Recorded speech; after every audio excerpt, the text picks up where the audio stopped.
have something you want to say about the game, request to speak, and I'll see if I can get you on here. Jake Rowe, I believe, will join me from the press box in a moment. Get that ad out of the way on YouTube. Look, Georgia is straight up doing what everyone thought Tennessee might do on offense, controlling the ball, moving. Other than the turnover to start, switch up my audio here. Other than the turnover to start, apologize for that poor audio on our YouTube channel here. Juggling a few things. Jake Rowe texting me saying he will be in a minute. So Georgia not able to cap off that drive right there before half with a touchdown, but they do pick up the field goal. So that's huge with Tennessee getting possession right after half here. Uncle Glenn Hartley on our YouTube channel says, "Go Dogs." Going to balance here in a minute, see if anyone's requested to speak on Twitter Spaces. If you have, just be patient. I'll get to you in a second. Some stats that are significant. Let's see what we got. I think it's significant that Stetson Bennett is 15 of 21 with 2 touchdowns. Best touchdown of the day. The play call was great to Ladd on that long throw, but we've seen Stetson miss on a lot of these short red zone touchdown opportunities throughout the season. And I thought the throw to Marcus Rosemy-Jacksaint right against the back end of the end zone there was just phenomenal. He hasn't really been on when it comes to those passes this season. It's something he's seemed to struggle with. I don't know if it's a tight end deal or a timing deal, because a lot of times they went to Darnell Washington.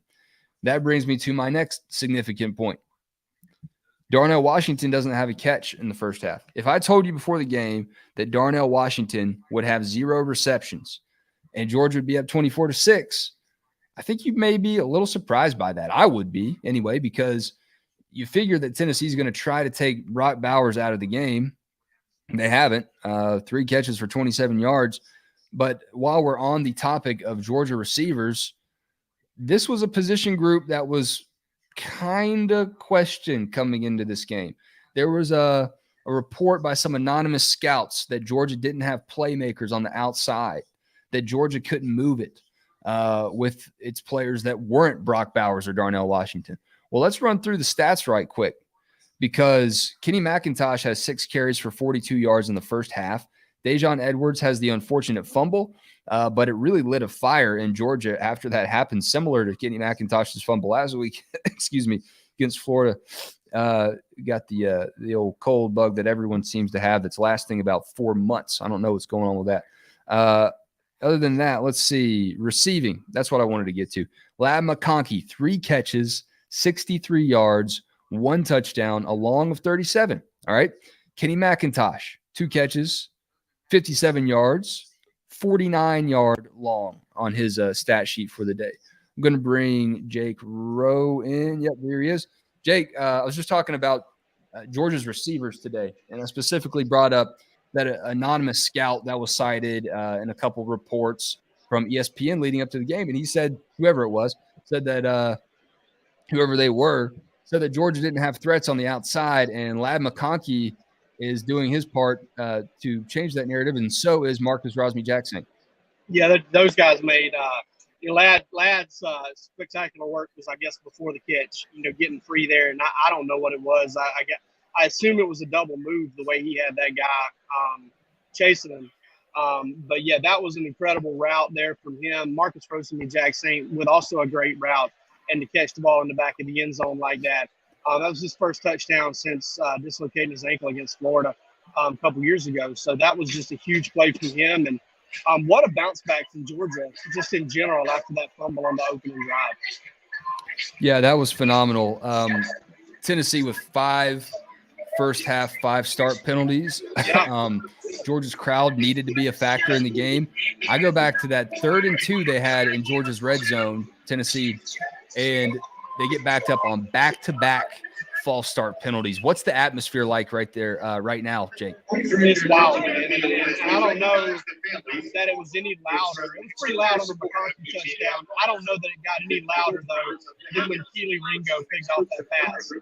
You're going to talk about a guy who had gotten an interference penalty or gotten a penalty and missed a couple of tackles on the previous 10 Tennessee plays, comes back and just makes an absolute baller of a play. I mean, covers one of the fastest guys in college football, step for step, runs the route better than he does, and picks it off. That was a huge play. This crowd is something else. It's a special group. Our buddy Uncle Glenn Hartley says, Monken, keep doing what you're doing. You have a better football mind than me. I know you're going to have to go back and watch the tape like Kirby says, but anything jumping out to you about what Monken is doing to Tennessee's defense right now? Not schematically. The thing about it is I think that Georgia's offensive line is making it pretty easy on him, because when Georgia wants to throw it, they're protecting. And, Georgia's having some pretty solid success on the ground. I wouldn't say they're just gashing Tennessee, but the run game is effective. And, Tennessee hasn't allowed a team to go for 4 yards a carry this year. Georgia is averaging 5 a carry right now. And, the key to this game, looking like it's looking right now, and Georgia kind of holding Tennessee at arm's length the rest of the way, is running the football. Let's talk about some injuries really quick. Michael Williams, have we heard or seen anything? I know he went to the injury tent, and that's obviously a big position of need for the Dogs. Yeah, haven't heard anything about him. I saw him. He looked like he was in some pain. Palmer brought up the fact that it kind of looked like it might be a hip or a groin by the way he was holding it, but he looked like he was in a lot of pain. We'll see if he gets back out there. I tend to doubt it just based on his body language. But I was wrong about Nolan Smith as I could be, as wrong as I could have been. That's it as far as I know right now. We had a little bit of a weird series there where Warren Erickson came in at left guard for Devin Willock. Devin Willock was back out there as Georgia executed an almost perfect 4-minute offense. The only thing that would have made it perfect was to get 7. Georgia ran out of time and just got 3. Taking those final 5 minutes, keeping the defense off the field, good long rest for them. And now they get to see Tennessee here to start the second half on offense. One last thing I want to ask you is just about Keely Ringo's pick there. We heard on either the radio broadcast or the TV broadcast, I can't remember which one it was, Kirby Smart was okay with the penalty that was called on Ringo because he said he liked how physical Ringo was being. Obviously, he's a standout with that interception, but how about the rest of Georgia's secondary and how they're locking down Tennessee's offense? And I know a lot of that starts with the pressure that Georgia's getting on Hendon Hooker, but how about the secondary? Well, I feel like I've watched Chris Smith, Malachi Starks, Javon Bullard probably the most. And those guys are handling it. They're holding their own. There's been a couple of times where I can say, well, maybe Tennessee had some separation and pressure maybe kept Hendon Hooker from finding those guys. But nothing where those guys are getting lost in coverage or looking like they're up against something they can't handle, and they got to keep that up for 2 more quarters. Yeah, and that can be so dangerous against this Tennessee offense. Appreciate it, Jake. I'll let you go. We'll talk to you again after the game. If y'all are tuning in, hit subscribe, and you'll hear more of Jake after the game. Look, Georgia, we said a lot of the same things about Georgia last week at halftime against Florida. Georgia was up 28-3. This Tennessee offense is a lot better than Florida's offense. So Georgia needs to keep going. They got to keep humming. They did slow down ever so slightly there after starting out so strong, 21-3. But I think you got to love what you're seeing out of Georgia's defense right now with the lead. Now Tennessee gets the ball to start the second half. That's big. Big opening possession here for the Dogs. Thank y'all for tuning in. I agree, Big Sam. Javon Bullard is a dog. He's been physical, man. He's been in receivers' faces and just laying the lumber for a guy of his stature. Thank y'all for tuning in. We do this every game. Just a quick reaction to what we're seeing in the first half. You can join us right here again immediately after the game. Go ahead and hit subscribe on the DawgsHQ YouTube channel so you don't miss that. Jake Rowe and I will break down everything we saw, and then you can join us again tomorrow night live at 8:30 p.m. Eastern time. Once we get a little bit more context from the weekend, we have all the games under our belts. We know what happened around the SEC in Baton Rouge.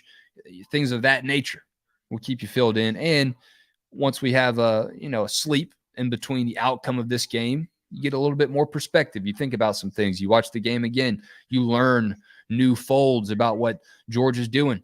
They got to finish the game here, but the start, I don't think any Georgia fan could have asked for a better start than this one. Thank y'all for watching. Couldn't do any of what we do without y'all. Head on over to DawgsHQ.com for more written updates throughout the game, and we'll see you right here immediately after this Georgia final against Tennessee. Peace.